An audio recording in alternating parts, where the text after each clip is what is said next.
Olá!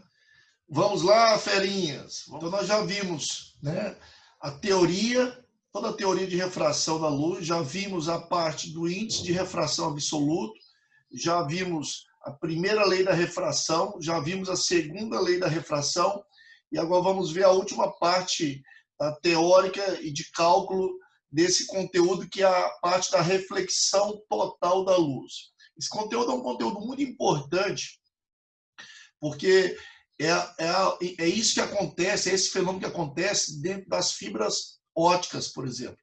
E a fibra ótica, você sabe que hoje ela é muito difundida para a transmissão de dados, de informações, de vários outros, tem várias outras aplicabilidades.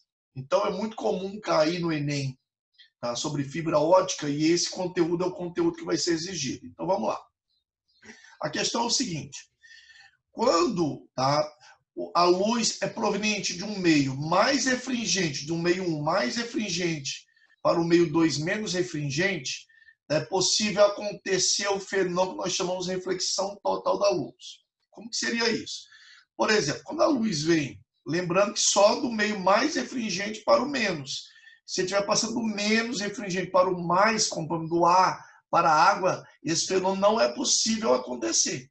Só do mais refringente, quando a luz é proveniente do meio mais refringente, passando para um menos refringente. Então, o raio incide, né, na superfície de separação, com o ângulo de incidência tal, e depois refrata. Como ele está passando do mais refringente para o menos refringente, ele se afasta normal. Esse ângulo nós chamamos de ângulo de refração. Então, o que acontece? Se eu aumentar muito esse ângulo de incidência, tal que esse ângulo fique muito rasante, ele chega num ponto que ele não consegue mais nem refratar, ele não consegue mais penetrar no outro meio. Ele vai sofrer o que nós chamamos de refração rasante. Ele vai sair rasante aos meios de separação, né? Rasante na divisa entre os dois meios de separação, ok? E para cada par de meios, para cada dióptro, existe um ângulo limite. Então, quando esse ângulo de incidência é igual ao ângulo limite, tá, esse raio ele não refrata penetrando mais no outro meio, ele vai sofrer a refração rasante. Tá? Portanto, quando esse ângulo supera, quando esse ângulo de incidência ele é maior que o ângulo limite, quando ele é maior que o ângulo limite, aí eu não vou mais nem ter a refração rasante. Esse ângulo dele incidir no ângulo maior que o limite, ele bate e reflete totalmente. É o que nós chamamos de reflexão total. Nesse caso, eu tenho aqui a reflexão total quando o ângulo de incidência for superior ao ângulo limite, quando ele incidir com a incidência maior que o ângulo limite, que vai depender do par de meios, né, esse ângulo limite, e quando ele estiver proveniente do meio mais refringente para o menos refringente. Essas são as duas condições para que eu tenha reflexão total. E como que eu calculo esse ângulo limite? O ângulo limite ele é fácil de ser calculado. O seno do ângulo limite ele é a razão entre o índice de menor refringência pelo índice de maior refringência. O índice de menor refringência, né, é aquele para onde ele iria penetrar. E o de maior refringência é onde ele está proveniente, de onde está vindo. Né? Que vai sempre passar do maior índice para o menor índice, tá certo? Então, isso é reflexão total. Dá para vocês entenderem bem aqui, por exemplo, com o que acontece na fibra ótica, que é exatamente isso. Imaginemos aqui uma fibra ótica. Essa fibra ótica ela é sempre constituída de um núcleo, tá? E de uma casca. Então, o núcleo nós vamos chamar índice do meio 1 e a casca índice de meio 2. Tá? Para mim, olhando aqui por uma seção transversal, tem o núcleo e a capa, né, do núcleo, ou seja, a capa da fibra ótica. Tá? É necessário, para que ocorra a reflexão total, que o índice, tá, do núcleo ele seja maior do que o índice da casca. Né? Então, o índice da casca, que é o índice do meio 2, é menor do que o índice do núcleo. Dessa forma, quando a luz for se propagar, lembrar que todas as informações, todos os dados, elas são ondas eletromagnéticas. Né? Então, quando a luz for se propagar no núcleo aqui no núcleo da fibra, ele vai bater aqui com um ângulo superior ao ângulo limite. Como esse índice é o índice de menor refringência, ele sofre a reflexão total. Então, essa luz, né, essa transmissão de dados por ondas eletromagnéticas, ela vai sofrer N reflexões totais dentro da fibra ótica. Essa casca, não necessariamente ela precisa ser um material opaco, às vezes ela é, mas ela pode ser também um material transparente. O preponderante é que ela seja menos refringente que o núcleo. Tá? Nesse caso, nós vamos ter a reflexão total.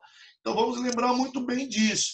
O fenômeno que ocorre dentro da fibra ótica é a reflexão interna total da luz, ok? Então, finalizada essa teoria toda, nós vamos agora para a parte de testes. Primeira questão, nós já vamos começar exatamente por uma questão de fibra ótica.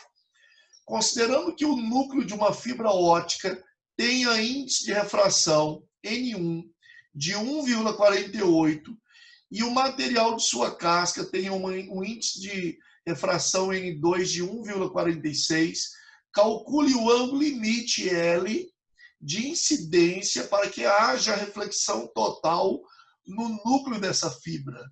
Então, vamos lá. Essa é a forma para se calcular o ângulo limite. Sendo o ângulo limite, você vai sempre pegar o índice de menor refringência pelo índice de maior. Nesse caso, o de menor refringência, que é o da casca, é 1,46, pelo do núcleo, que é 1,48. Consequentemente, eu vou ter uma divisão aqui que vai dar 0,986. É claro que essa questão é uma questão do praticando, só para vocês verem, né, como utilizar essa fórmula. É claro que no vestibular você não teria como saber que ângulo é esse, porque você não é obrigado a saber o seno de todos os ângulos. Você só precisa saber dos ângulos básicos de 30, 45 e 60. Né? Claro, isso de meio termo. Fora o 1, fora o 0, 90, 180. Então, nesse caso aqui, com uma calculadora científica, você conseguiria calcular. Tá? E o ângulo que tem no seno 0,986 é o ângulo de 80 graus. Então, eu tenho aqui o ângulo limite como sendo aproximadamente 80 graus. Segunda questão. Um raio de luz monocromático que se propaga inicialmente no óleo incide em uma placa de acrílico. Então, eu já desenhei aqui como se fosse os dois, o dióptro, né? O meu dióptro, os dois meios de separação. O meio 1, que é o óleo, e o meio 2, que é o acrílico. Diz que os índices de refração do óleo e do acrílico são iguais a 1,46 e 1,26, respectivamente. Sabendo que o raio refratado faz um ângulo de 35 graus com a normal, determine o ângulo de incidência. Ele já te forneceu um dado aqui, que o seno de 35, que é outro ângulo que você não é obrigado a saber, então ele vai te fornecer, claro, que o seno de 35 graus é 0,58. Então, vamos lá. Eu vou traçar aqui a minha linha normal. Aí eu vou traçar aqui, esse raio azul é o meu raio incidente, né? Esse aqui é o meu ângulo de incidência, que é entre o raio incidente e a normal. Né? Eu vou chamar ele de ângulo I, que é exatamente o que está me pedindo. Determine o ângulo de incidência, então ele quer saber quanto que é esse ângulo I. Tá? Esse raio se refratou dentro do acrílico, ele é proveniente do óleo e refrata dentro do acrílico. É claro que aqui também eu tive a reflexão, mas vamos desprezar essa reflexão no momento que ela não nos importa, o que importa no momento é a refração. Então, esse é o raio refratado. Esse ângulo é o ângulo de refração, que é o ângulo entre a normal e o raio refratado. Esse ângulo de refração, ele falou aqui que é de 35 graus. Né? O ângulo refratado é de 35 graus. Então, eu já coloquei aqui 35 graus. Ok. Então, nós temos nossos índices. O índice do meio 1, que é o óleo, é 1,46. Né? O índice do meio 2 é 1,26.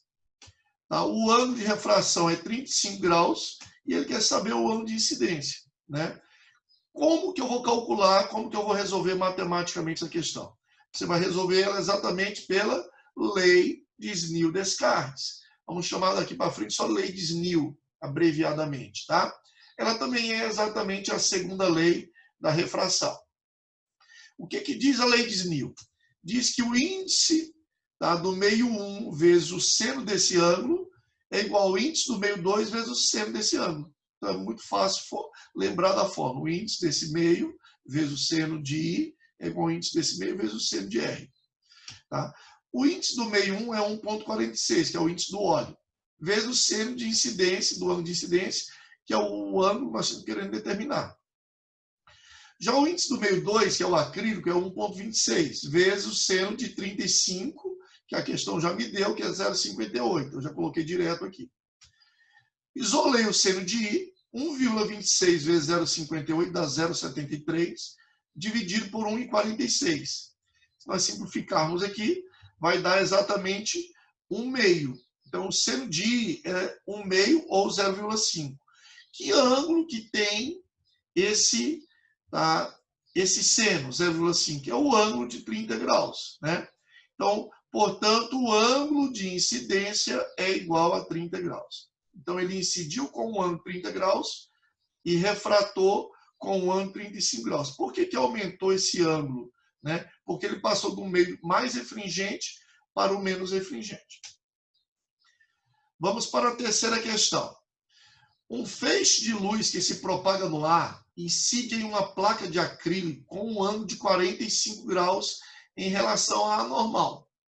Considere que o índice de refração do acrílico é igual a 1,4 e determine o ângulo de refração. Ele já me forneceu que o seno de 45 para você considerar aproximadamente 0,7. Então vamos lá. Então ele falou que o feixe foi proveniente do ar e refratou no acrílico, na placa de acrílico. Né?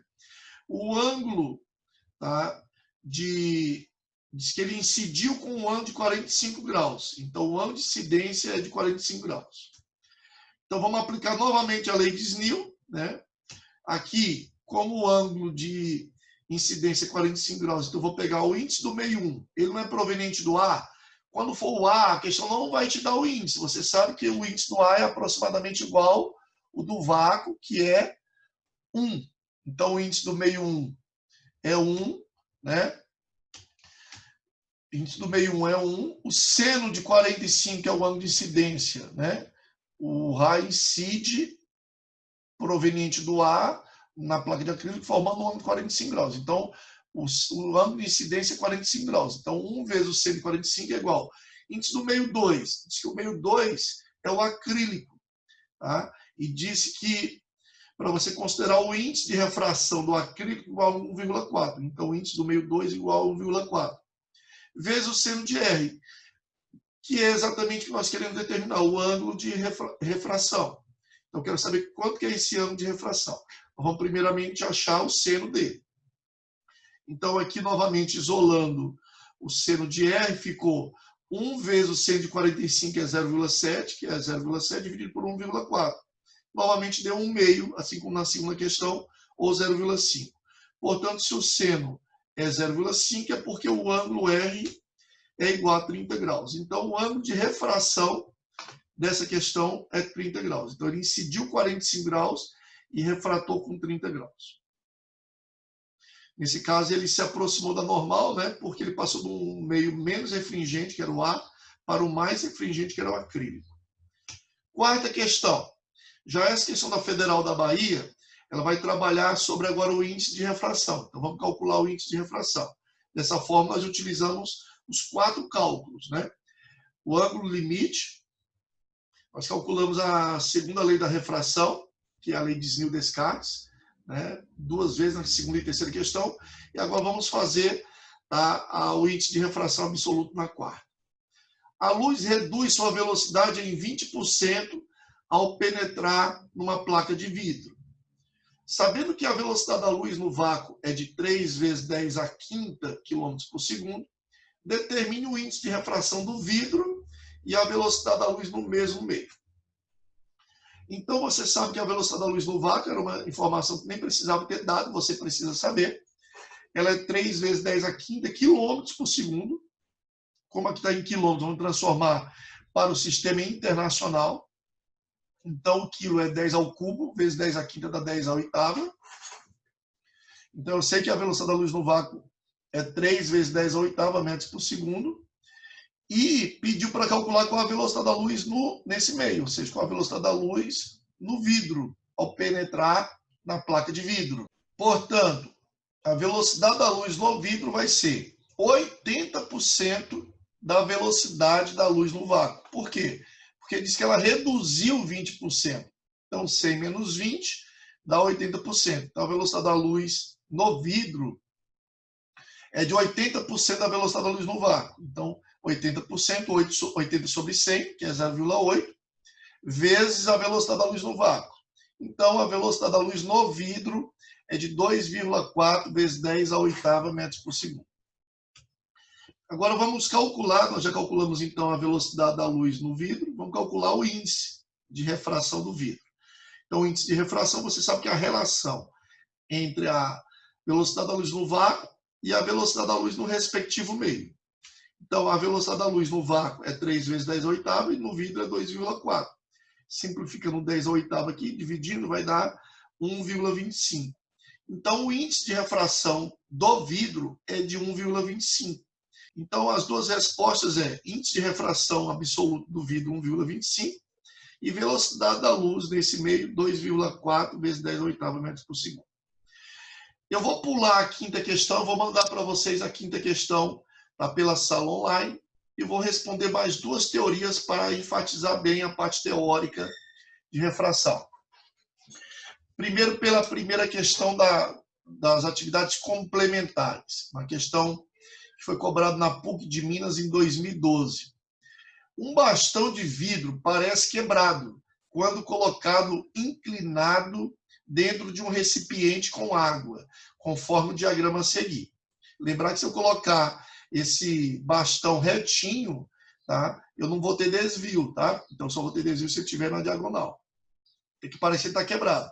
Isso é essencialmente o que nós chamamos de refração, né? Isso é exatamente o fenômeno da refração. Agora vamos ver qual a melhor explicação para esse fenômeno, qual das alternativas melhor explica isso que eu falei. A letra A diz que a luz viaja mais rápido na água que no ar. Não confunda com o som. O som se propaga mais rápido na água que no ar. Não é o caso da luz. A luz ela é mais rápida no vácuo, depois mais rápido no ar, e conforme vai indo para outros meios, vai diminuindo a velocidade. Então a letra A está errada. A luz não é mais rápida na água do que no ar. A letra B diz que esse fenômeno acontece devido à luz ser refletida na fronteira à água. Letra C, que é devido à luz ser refratada na mesma fronteira. E a letra D, devido à luz ser difratada. Então a questão aqui é, isso aqui acontece por quê? Porque eu tenho uma reflexão, porque eu tenho uma refração ou porque eu tenho uma difração. É claro que você lembra que a difração é o ato de uma onda se espalhar. Então, a luz passa por orifício, ela se espalhar, ela sofreria difração. Assim como acontece muito bem com o som. Você está numa sala e o som passa pelo orifício da porta e lá fora se espalha. Isso é difração. Reflexão seria bater e a luz voltar, que não é o caso. E no caso, você sabe o que é uma refração. É quando a luz penetra num outro meio de diferente velocidade, né? Ela sofre esse desvio que ocasiona aqui como se o bastão de vidro tivesse quebrado, parecesse quebrado. Então você sabe então que a resposta correta é devido à refração que responde a letra, que responde a letra C, ok? Vamos para a outra questão. Eu escolhi a primeira questão do DH porque a outra questão básica é a de fibra ótica, que é aquilo que eu falei para vocês. O Enem e os vestibulares gostam muito de cobrar essas questões de fibra ótica. Então, as fibras óticas, elas representaram uma revolução na forma de transmitir informações. E, claro, ela vai primeiro contextualizar, assim como ocorre no Enem. Com o sistema de fibra ótica, mais dados são enviados através de distâncias mais longas, com menor número de fios, e a ausência de interferências eletromagnéticas, além de se tornar mais vantajosa economicamente.